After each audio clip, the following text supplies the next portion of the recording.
Mike Bennett, the Supervisor of Elections in his office, have been very, very helpful to the League of Women Voters. They've given time and support to us. Mike's done quite a number of hot topics and other events like this one where we ask him to speak, and he always does.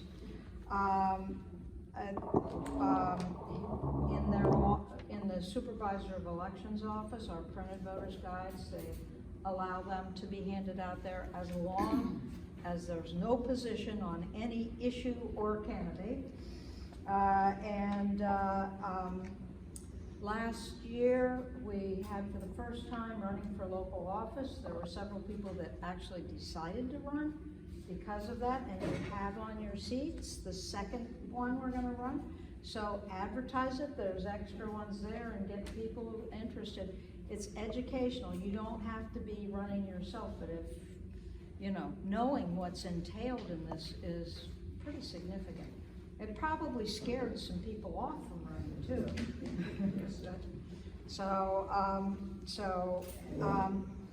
When we ran that in Mike's office, Sharon Staife and Scott Harrington, both, we produced a handbook for people running for office, and they edited it, and they also put in information like filing dates and things like that. Really super helpful.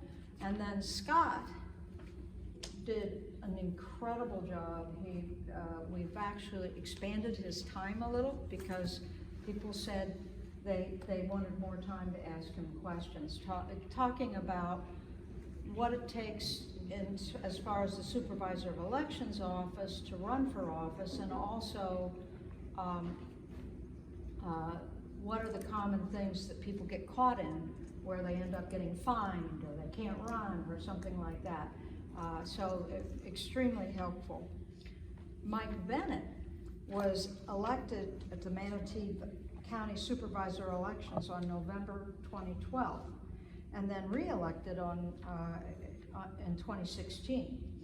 Prior to that, he was elected to the State Senate November 2002, and then re-elected in 2004. He represented District 21, which consisted at that time of Manatee County, Lee County, parts of Sarasota, Charlotte, and DeSoto counties. I guess you did a lot of traveling? Actually, no. Oh. Yes, I did. Yeah. They had to come to you. He didn't run again for the Senate because of term limits. Today, Mike is going to talk to us, and he will be available afterwards.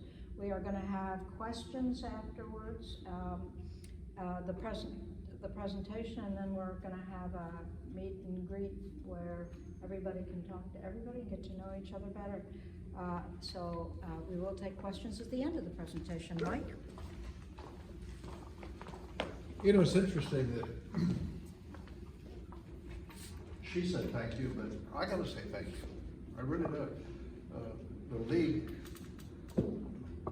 is so sad that so many bad politicians are elected by good people who don't vote. And it really is, and they don't get involved. And then you have the internal things. When I got elected to the supervisor's office, I wasn't looking for this. It's not what I wanted to do. I got recruited to do it after I left the Senate. I'm one of those guys that promised his wife I'd retire at 55, and I said 60, I said 62, I said 66, I said 70, I said, okay, 75, I'm done. Hell, I went down and filed again, okay? One of these days I will retire, but not until I feel like I've accomplished a few more things in my life, okay? For example, one of the things that came up earlier, you all voted, everybody voted, but how many couldn't vote in the primary? Because you were MPA. Yes. And you couldn't vote in the primary. What kind of deal is that? You paid for it, but you couldn't do it. Because you were not a registered Republican or a registered Democrat, so consequently, you had to pay for a primary that you couldn't vote in. Over 30% of the people in Manatee County are registered, no party affiliation, or independent, okay? And they don't get to vote. If I accomplish anything in my life politically, I'm going to change that system. I'm I'm working really hard on it. There will be,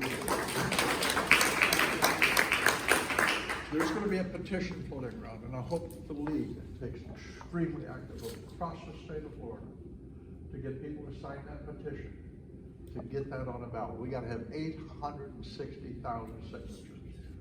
To get 860,000 signatures, I guarantee you, it'll be well over 1 million that we'll have to get, because so many of them will get rejected for one reason or another. So when people ask you to sign that petition, to open up the primary so we can do something different in the state of Florida, I really hope that your office and your group get behind it, because it's something we desperately need. I got elected, as I said, kind of by default. How many people in here have ever run for public office? Anybody? You're all smarter than I am.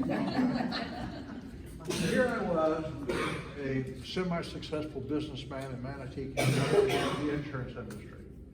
I just didn't feel it was right that they were going to charge me more for workers' comp to cover my employee 5 days a week, 8 hours a day, when I could buy him a major medical policy that would cover him 365 days a year, 24 hours a day. I said, there's something wrong with this. And so I got mad, and I decided, by God, I'm going to change it. I'm going to retire from what I'm doing. I sold all my other businesses, and I decided to run for public office. And the next day, I'm running for the Florida House, and another guy announces. And wouldn't you believe, my very first election was in a Republican primary against Ronald Reagan. What kind of deal is that? And if you haven't met Ron Reagan, if you ever get the opportunity to shake his hand, he's an insurance agent here in town, great guy. We became friends on the campaign trail. There was never a single negative comment either by either one of us. In fact, as we would ride the debate together and then go over and sit down and have a beer and critique each other, we just became close friends. So when I was elected to the House, I beat Ronald, and he said, how does anybody beat Ronald Reagan in a Republican primary? I said, I'm cuter than you, Ron. But anyhow, we did. And when I decided to run for the Florida Senate, the very first person I called after my wife was Ron Reagan. And I said, you got to take my seat. I saw how help you get elected. And we did, and he served up there for 8 years, great guy. We had a great election this time, we really did. Some of the statistics, you know, we've got 282,000, I think it is, registered voters in Manatee County. We had a 61% turnout this time. Of that 800 and some odd thousand, 79,000 are Democrats. Excuse me, 61,000 voted in the polls. Of that party, 11,758 were Democrats. 27,000 were Republicans. Okay, it's changing, and then the number of people who couldn't vote, the independents. But of that, we had approximately 40% of them vote by mail. When I first got there, we had a grand total of around 30,000 people who voted by mail in Manatee County. I've pushed it real hard, and I will continue to push it because I believe more people vote by mail. Okay, we last time sent out 110,000. Okay, they return them, and people who get a vote by mail ballot vote. They really truly do. It's sitting at the House for 2 weeks, you know, and you're sitting there talking about it. You're listening to the commercials, looking at the hyperbole that comes floating across out there. If there weren't women in the room, I'd tell you what I think of that too. But so consequently, it's people who vote by mail, and you get a better educated voter. Because what's happening is you're sitting here, you've got it on your ballot for 30 days. Okay, if you're overseas, you got it for 45 days. And you start researching who's on it, who am I going to vote for. What I really like is when you've got a young couple and they're sitting there talking about the ballot and their kids are sitting there. They're saying, Mama, well, what are y'all talking about? Daddy, what are y'all talking about? Okay? All of a sudden they develop an interest in the whole civic system, not just the voting, but the whole civic system. And so I really push vote by mail. I know that there's been some, unfortunately, some people elected across the state of Florida, the county and the rest of it, who don't like vote by mail, okay? And I get criticized for it. but I will continue to push vote by mail. I will until the day I leave there. I just think it's a good way to do it. We know that 84% of those will vote, okay? And do we have some issues with vote by mail? Yeah, you do. I mean, you got a lot of people who move, okay? We had, what was it, 700,000 come back this time, okay? Of those 700,000, I think we got them all through, like, except for about 200,000. People say, well, how do you, what happened to those? Well, they moved. You couldn't find them, okay? You set it up, and people have no idea how many people move in and out of Manatee County. It's unbelievable. If you had to take a wild guess, you would not even come close to the reality. Every 6 months, we got to purge our voter rolls, and we go through the voter rolls to find out who actually lives here and who doesn't, okay? Who's changed addresses and who didn't. Address changes alone in the last 6 months of this year was over 22,000. 22,000, okay? That's just in the last half of the year. So people change a lot, and they move around a lot. There are new people coming in, people going out. When I pulled this number the other day from the election, in less than 30 days, we went from 280,000 voters, 280,600, to 283,000. We gained 3,000 in the last 3 weeks. Okay?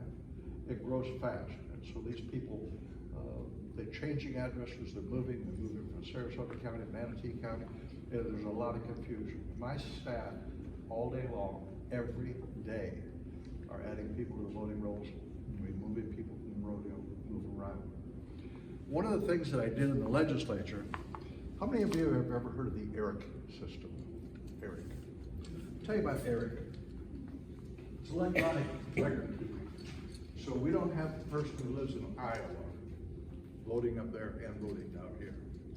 And the reason you have so many people on those voting rolls, why we need an ERIC system so bad, and I fought for it so hard to get it done, and that was long before I ever thought I was going to be supervisor of elections, but I knew it was important because I would venture to say, is there anybody here who was born in Bradenton? No? Anybody here who was born in Manatee County? Probably not. You all moved here from somewhere else. And when you came here from Iowa or New York, how many of you went down to Iowa before you left town and said, I'm moving to Florida, take me off the voting rolls? Never happened. You did it? You did it. Congratulations. You're very rare. You're very rare. People don't know it. So consequently, that's part of what we're trying to clean up. Then you have the number of people who, for one reason or another, have to have their address protected. They might be in law enforcement, they might have that.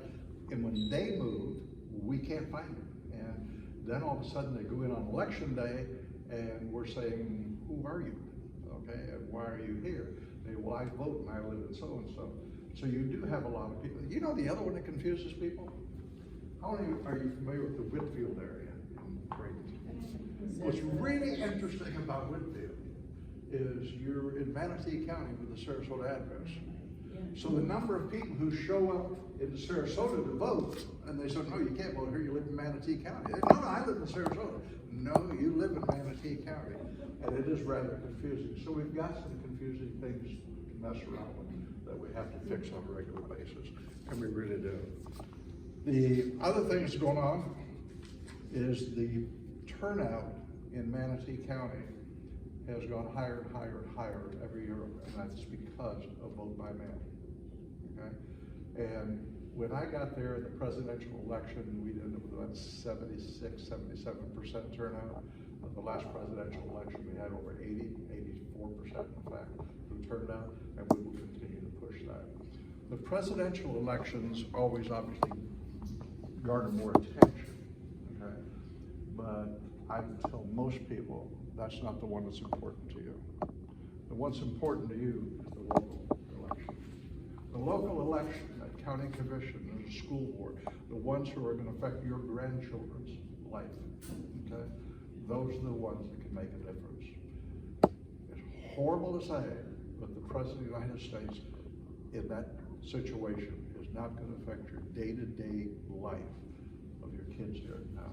You know, when that school board besides they're gonna add the extra hour to the day, what they're gonna teach in the school, the vacations and the teachers pay and the rest of it, that education system, that's what's more important to your grandkids, because that's gonna affect them over time. The presidential election, obviously, we fight hard to protect it, I wanna protect it, but, encourage your families to vote in the local elections. And it's really a shame. The last school board election here in Manatee County had less than 24% turnout. 24%, okay? And yet that affects everybody's tax money. It affects your dollars, it affects your schools, it affects your system, 24%. And it's really a shame. And you hope to fix that. Another big thing that we go through on a regular basis is trying to maintain the secrecy of your vote, okay? I've been known to, I don't like rules, okay? I really don't like rules, and so I'm always willing to stretch it a little bit if I have to. We have in all the voting locations a machine that is set up for handicapped people, people who they can't read, they can't hear, they can't see, they can't stand up there. The DS200. And nobody's, by Florida statute, is allowed to use that unless they are compromised one way or the other. Rarely are they ever used, okay? Because most of the people who are in that situation are voting by mail, okay? But I always tell the clerks, I know what the law says, I'm very familiar with the statute, but if somebody comes in and he votes on that machine, ask the next person you know coming through the door, would they mind voting on that machine? Even though legally they can't vote. But I think it's more important that I bend that law than to have his vote be known by anybody else. Okay? And unless someone else votes on that machine, he's the only one who voted. Anybody else who looks at that ballot would know how he voted. And I don't want that to happen. I want to protect his. And so we kind of bend around that. A lot of times we ended up, like I said, getting around 600 provisional ballots this time. Provisional ballots are interesting. People think that they're not going to get counted. Surprisingly, they are some of the first that get counted, okay? It's like the vote by mail. People say, yeah, but you don't count those. Those are the first ones that get counted. When you see the result pull up at 7:15 on election night, you say, how did they have that many come in? Those are the vote by mail. Those are the early voting. Those are the provisional ballots that we were able to get in and cleaned up. Those provisional ballots, we will process and get corrected on those about 70% of them, okay? Because there's normally some little thing. She forgot her driver's license when she came in. To protect her right to vote, we want her to vote, but she has to vote a provisional, and then she's got an additional 10 days to get us the documentation, the copy of her photo ID or whatever it is, to get it in and to make sure that she is who she said she is, she voted in the precinct she's supposed to, and it's gone. So those provisional ballots really are an insurance policy. Where another one that comes up with us is they didn't have the proper ID when they got there, or by Florida statute, you must vote in the precinct in which you live, okay? Well, unfortunately, some people go to the wrong precinct because we have to change the precinct. There's nothing I can do about it, okay? You try to get them, please leave here, go to your precinct, and unfortunately they get frustrated and leave. And it's really a shame because they want to vote, they want to do the right thing, but they can't. So we deal with that all the time. Trying to notify people. People say, well, I didn't know there was what my precinct was. Nobody ever told me what my precinct was. Remember that sample ballot we sent you? Well, yeah, but I didn't look at that. Okay. What about that voter ID card we sent you that had your precinct on it? Well, I threw that damn thing away. What else you want me to do? Okay. I mean, I've led you to the place, I've told you where to go, I've told you, I sent you a sample of the ballot that's going to be there, okay? There's not a whole lot more I can do about it. I cannot advertise but we actually do. We put them in the newspaper, all 7 precincts that we're going to do, and try to get it out there and get people to vote. We're pushing for more early voting sites. Early voting sites are wonderful because it gives people the time that they need. When we first started doing it, I was still in the legislature, and it used to basically go from 8 to 5, okay? And so it took me 2 years to get it done, but I finally got it done to change it till at least 7 o'clock at night, because you've got so many people commuting and getting home, go home late and not having time to vote, so we wanted to open that up for them. So we'll continue to push that. The number of people that we have in Manatee County that commute to Hillsborough County and to Tampa and St. Pete is huge. You know? And if they've got to work overtime or something, the other thing is with the early voting sites, you don't know, is the boss going to call you in? Are you going to have to stay late? Am I going to get sick? Am I going to be in the hospital? Got a problem with my kid? But if you've got 2 weeks to do it, this time we only had 5 early voting sites. Last time we had 6. It's hard to get an early voting site because you're asking a business, and it doesn't matter if it's a county-owned business or a library or whatever, to give up a couple thousand square feet of their space for 10 days, okay? And a lot of businesses are not in a position they can give that space up. Those are very, very difficult. Then you've got the situation, by statute, any government-owned building, taxpayer-funded building, has to give me access. They cannot keep me out in the Florida statute. But some of them, they just don't work. For example, like schools. Schools don't work. And the reason schools don't work is several years ago, we passed what was called the Jessica Lunsford Act. And the Jessica Lunsford Act happened to do because there was a couple of kids that were kidnapped at school. And that's the reason that there's so much security. When you go to check into a school, you have to show that ID and get pre-cleared to the rest of it. Well, you can imagine on election day trying to go vote and you have not been secured background check on that school, okay? And so it's kind of a problem. So schools don't work. In addition to that, they don't have the parking. You know, they got enough parking for their teachers, but they really don't have enough parking for a voting precinct. They don't work. Churches work wonderful. They really do, except for early voting. They don't work for early voting because the church can't afford to give the space up on Sunday, okay? And so by law, I have to have that early voting site open on a Sunday, one of the Sundays, okay? So there's only so much you can do about it. But then you also have people, it would shock you the number of people who really get upset, okay, really upset, because I'm a good Baptist boy, and you want me to go to that Catholic church? I ain't gonna do that. You know, I'm not gonna do that. I'm a Muslim, I'm not going down there. I'm a Baptist, you know, and it is amazing the number of times every year that we get letters from people protesting that they had to go to one of those churches, you know, to vote. And you're going, you gotta be kidding me, but I'm not kidding. It's a problem. It really is a problem. The number of complaints that you get are interesting.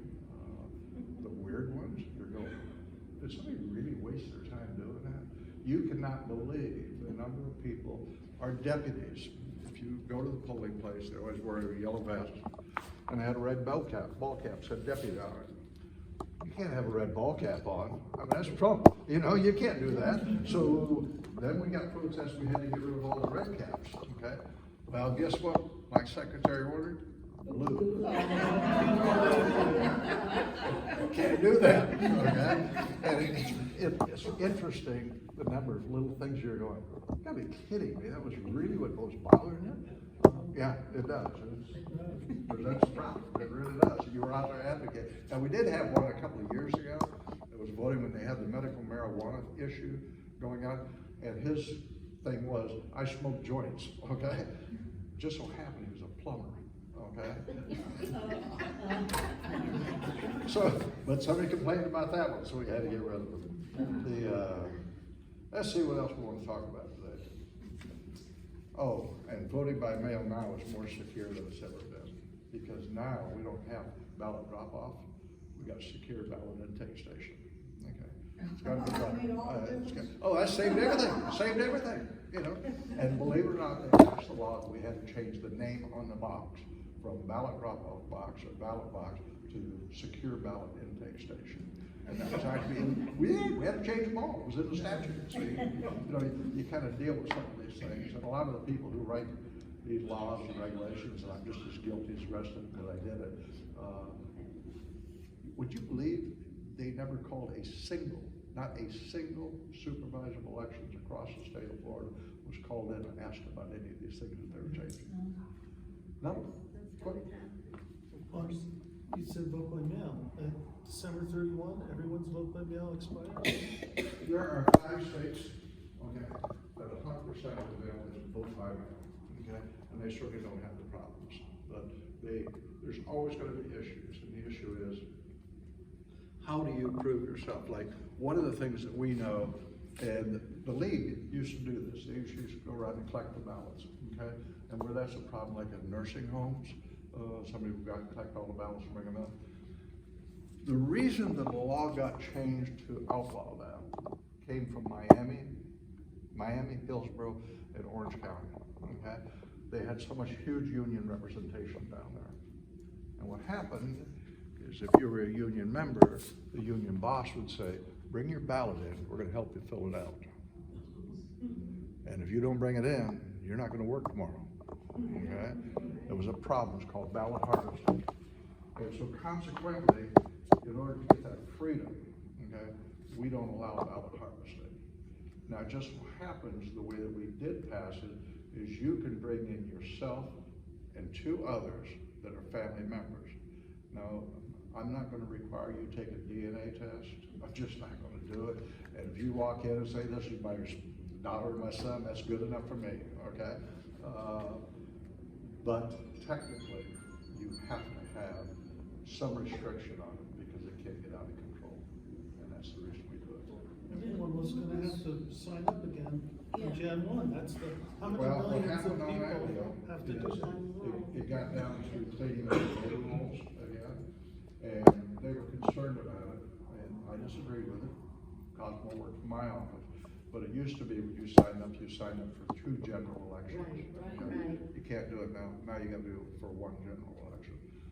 Again, they never asked us. Okay, they never asked the people who had to do this. So oftentimes we see little things like that just don't quite make sense, but we have to deal with it. Yeah. Mike, you're doing a great job of repeating the question because you are being recorded. And my question is, now that the league can no longer go to a nursing home, do your employees go to the nursing home? Because they sure can't go to you. What we do for the nursing homes, for the bigger ones who actually call us and let us in and do the deal, we do what's called assisted voting. And we will go there. We will not fill the ballot out for you, but we will actually handle it as a vote by mail ballot, okay? So we'll bring it out there, let you fill it out, you do your deal, and then they will bring it back. We never do that without at least 2 people in the car. We always have 1 Republican and 1 Democrat. Everything in our office, if you come in, and I know several of you have done that, it's just amazing to people when they see that no time ever, including myself, is a ballot with 1 individual, okay? We recruit, in fact, it's a problem in Manatee County. We have a real hard time in Manatee County recruiting enough Democrats to go down there and work with us. Because even at the polling places, at the precincts, we're going Republican and Democrat, and do it all that way. When that vote by mail ballot comes in, it's really an interesting process. It's a really interesting process. Those 2 get the ballot. They slice the envelope. One's a Republican, one's a Democrat. They don't open the ballot. They don't open that envelope. They hand it to the next 2 people.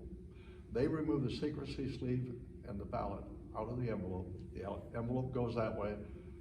The ballot goes this way. They will never see each other again. I could not find my own ballot. I promise you, I could not find my own ballot. There's no way to track it. At the end of the day, they count the number of envelopes, they count the number of ballots. It's got to equal. The problem with it is my cheap wife decided to save 45 cents and put both of our ballots in 1 envelope. Oh. Don't do that. Because guess what I have to do with those two ballots? Throw those away. I can't count either one of them. Because I don't know which ballot is, or they don't know which is yours, which is mine. Everybody assumes, well, they're a married couple, they probably vote the same way. Don't try that with my wife, okay? I don't know how she voted, I still don't know how she voted, and I really want to protect that. So when that happens, it is. Now, the other thing we can recruit are independents. I mean, we will continue to push the independents because we're not getting enough Democrats to come down to sign up. And we've got to do something about that because we want to always make sure. How soon before the election do you recruit these people?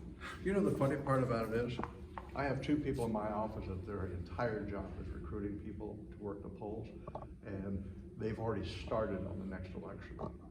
So we do it continuously, all around, trying to find people to sign them up. The other problem that we have, and this sounds kind of morbid, but it's true, you know, our average poll worker is of an age that they may not be there next year, okay? So we're continuously recruiting. We recruited about 700 this time is what we hired, 745, I think, of how many people we actually hired, put them on the payroll. I insist that they're on the payroll because I want them covered by workers' comp, just in case something happens, if there's an accident, I want to make sure they're got an insurance paid for it. And so we recruit those. To get that 700, we will probably recruit around 1,100, okay? Because you always want to have extras. There is no such thing as having too many. But right as she gets down to her assignments, she will start assigning and make sure that we've got it. The hardest one is the deputy, okay? The deputy's the hardest one to recruit because, to be honest, we have a slow precinct. That's the most boring thing that they can do. And we tell them, bring a book. You know, bring a book, sit down. I mean, I got no problem you reading a book because I want them there, okay? But that's a tough one. And then, of course, the clerk, and the clerk are normally the most experienced of them. So we're continuously recruiting on that. Yeah. What's it going to take to make polling election day shifts shorter? So that we have maybe a morning shift and an afternoon shift, because as you know, it's It's a long, long day. long day. And if you think it's long for you, try me. But, no, it is a problem. And we're trying to recruit enough poll workers where we can do that, okay? Some of the precincts, we've been lucky enough to be able to recruit to do that. Part of the problem is most poll workers, I gotta watch my time, most poll workers really truly want to work in the neighborhood that they're from, okay? But again, I've got the Republican, I've got the Democrat situation. And so sometimes when I've got a shortage somewhere, I've got to call that poll worker and say, I know that's where you want to be, but I need you over there, okay? And so sometimes you end up in the last shift, but we've got a good enough relationship with so many of them, we're willing to do whatever it takes to get it done. So, yeah. I have a question about the primaries. You mentioned before how you feel about the way our primary system runs. You know, another problem that we experienced this year, and I'll use Manatee County Commission District 4. There were 2 Republicans running, and then I guess there was a write-in candidate. So it was closed out, so people that were NPAs or Democrats were not allowed to vote for the person that was elected for their commission. So how does that happen, and how can How we does that change happen? that? I tried to change it, okay? I lost every time. It's one of the reasons of trying to open the primaries is so difficult because the Republicans don't want to change it because it interferes with their power. The Democrats don't want to change it because it interferes with theirs. And guess the only ones that get to vote are those 2 groups, okay? That's the reason we so desperately need the petitions signed to get it on the ballot. It came close 4 years ago, it came close. It missed it by 2 points, I think is what it was. But I think that there's enough people now that are getting upset. There's enough people, I think, getting more and more people who are involved politically, who are willing to stand up and talk about it. I am not the favorite son. I've been a Republican pretty much all my life, but I'm not the favorite son of the Republican Party. I can assure you I'm not. Because I want to change it, okay? I want to change both parties, get them back to the middle, okay? Because right now, Ronald Reagan could not win a Republican primary today. Couldn't do it. Bill Clinton could not win a Democrat primary today. Both of those people tried to work with the middle, tried to work both sides, and I apologize for that. It's probably my wife saying, "Are you gonna make dinner?" Yes, I am. Okay, I'll be there for dinner. So you work on these things, and we've got to change the system, okay? Right now, we are one of only 16 states that have it closed. Now, some of them have what they call a jungle primary. You can go in on the day of the election, change your party right then and there, okay? Pick up the ballot of what you only have one ballot, you can only pick up which one you're gonna vote.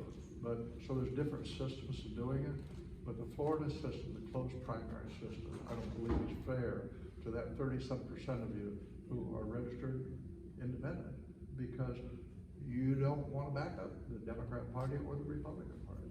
You want to be your own individual. So how are we going to change that? I really do. I'm hoping that the league will get big time this year and work as hard as changing that system and getting those petitions signed. We need them desperately. Yeah. Back to the open primary thing again.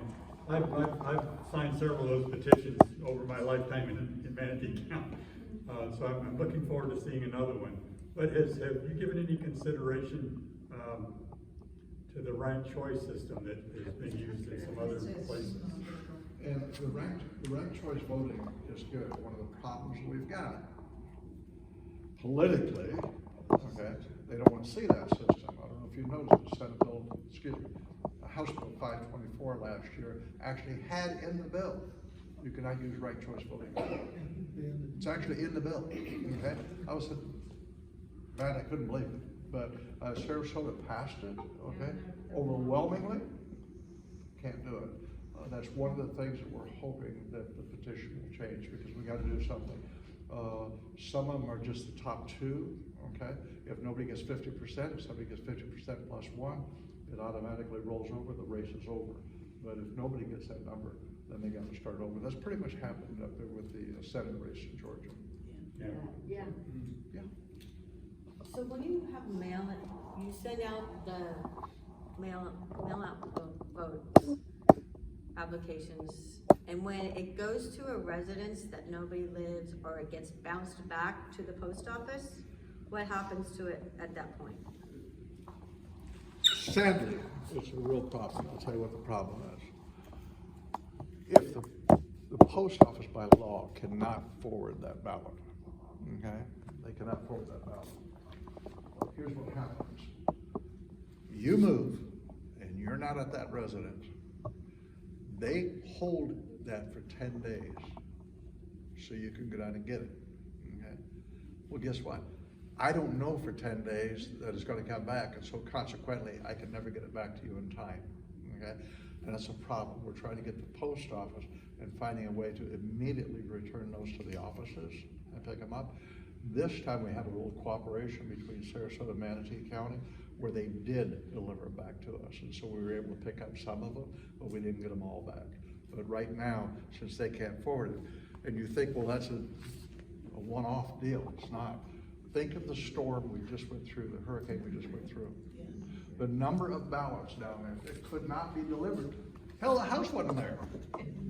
Okay?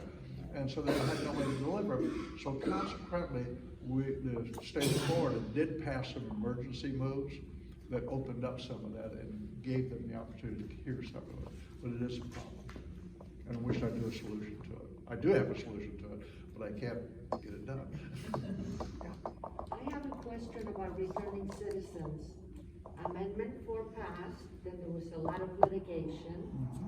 And finally, this year, many people who believed they were registered to vote were refused, were harassed, were sent to jail. Is there a voting police in Manatee County? No.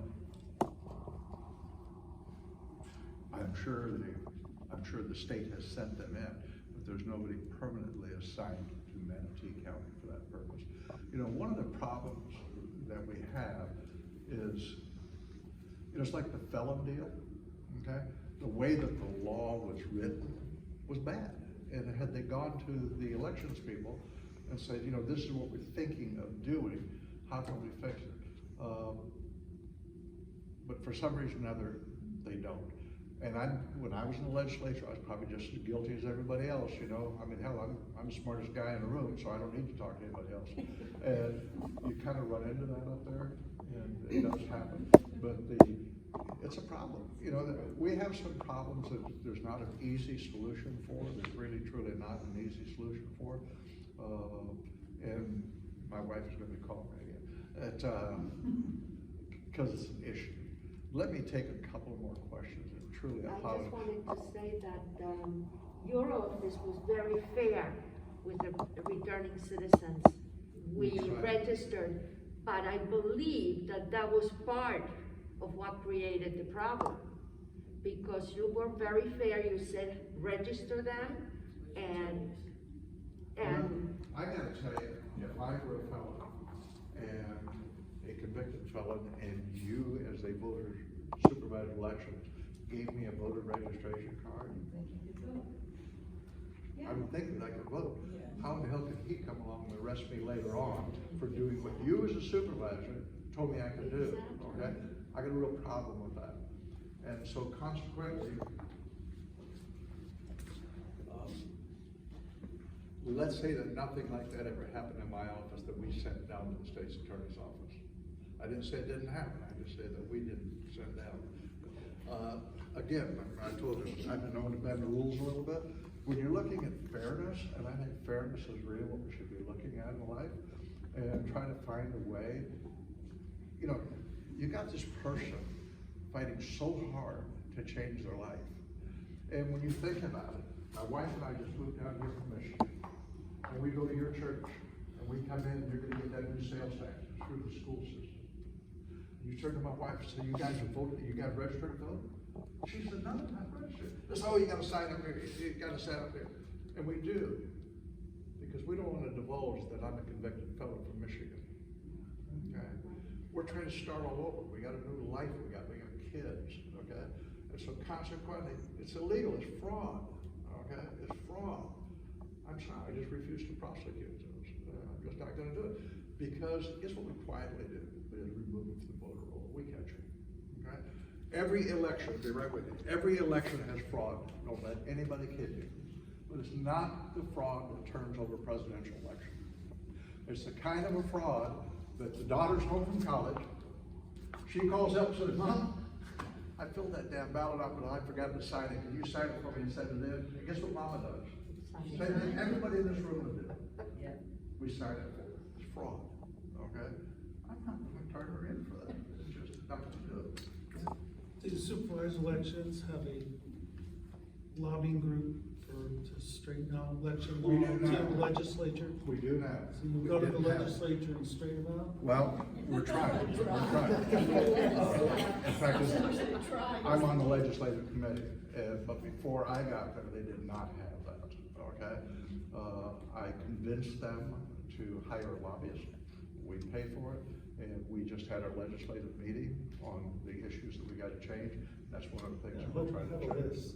Oh, we do, we got a couple of things. And what you do is you throw some bait out there, because you're not gonna get it all, so you figure out the ones you really, really, really want, and then the ones you're willing to give them back when they don't get anything done, but we're hoping to have a little bit more success. Go ahead.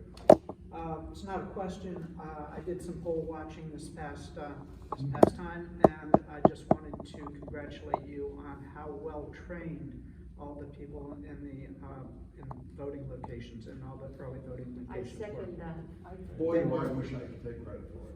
They were on point.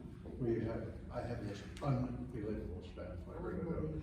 And everybody knows I've owned multiple businesses over my life. I used to own the LA Ice Skating Rink, you know, I've never skated, okay? I used to own a liquor lodge, I've never cooked a hamburger, you know, that's not what I did. I buy businesses and recruit good people and give them the opportunity to run it the way it should be done and get out of their way and leave them alone. The people in my office, they're good. They got it. Folks, unfortunately, I know that there was, but I'm gonna call on her because she's the youngest in the room. And I gotta tell you, she's cute. You throw her. That's Evelyn. Two quick questions. Yeah. One, what is the age for people to work at the supervisor of election, like high school kids do it? And the second question is, I think it's California that thoughts, feelings, would that ever expand? Where's my geek? She's in the back of the room. She will tell you, okay? If we decided to vote online and we decided to pass it tonight at 6 o'clock, at 6:30, somebody would have cracked that system. Yeah. Okay? It would be that fast. And to prove that, about 5 years ago, 6 years ago, they actually had somebody come forth and said they had the system, you were not gonna be able to crack it.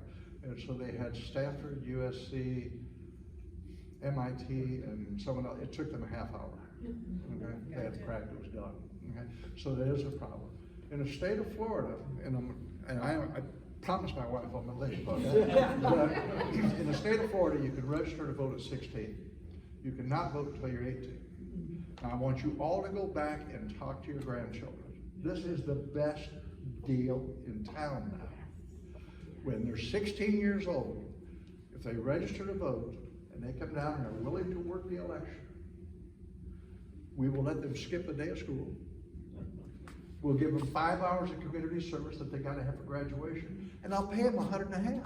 Okay? Now I gotta tell you, I skipped a whole lot of school when I was a kid. Ain't nobody paid me. Folks, I do apologize. There was some confusion. I know that they had a different hour. They told me at 5, and so I kind of budgeted around it. They didn't publish it until 5:30. I apologize to you. Hopefully everybody's back again. Thank you. Y'all have a good day.